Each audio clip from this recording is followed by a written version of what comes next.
अस्सलाम वालेकुम नाजरीन, नादिर टू न्यूज में आपका इस्तकबाल है। चलिए जानते हैं आज की खबर।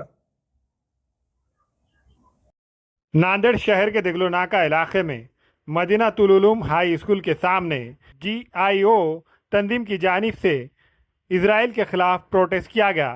इस मौके पर कसीर तादाद में नौजवान लड़के और लड़कियां और ख़वातीन मौजूद थी।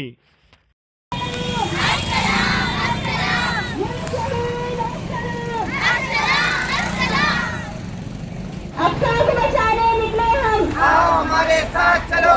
या शहीद अस्सलाम, अस्सलाम अस्सलाम, या शहीद अस्सलाम, अस्सलाम अस्सलाम, या अक्सा अस्सलाम, अस्सलाम अस्सलाम, या अक्सा अस्सलाम। अस्सलाम अस्सलाम। तेरा मेरा रिश्ता क्या, ला इलाहा इल्लल्लाह, तेरा मेरा रिश्ता क्या, ला इलाहा इल्लल्लाह। अक्सा को बचाने निकले हम,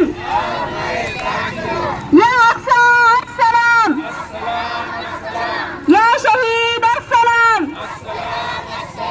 अक्सा को बचाने निकले हम,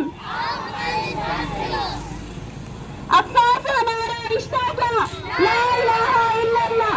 अक्सा से हमारा रिश्ता क्या, ला इलाहा इल्लल्लाह। अक्सा से हमारा रिश्ता क्या, ला इलाहा इल्लल्लाह। अक्सा को बचाने निकले हम, या शहीद अस्सलाम।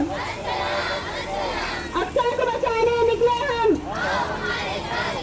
अक्सा से हमारा रिश्ता क्या, ला इलाहा इल्लल्लाह। अक्सा से हमारा रिश्ता क्या, ला इलाहा इल्लल्लाह। अक्सा को बचाने निकले हम, फलस्तीन जिंदाबाद, फलस्तीन जिंदाबाद।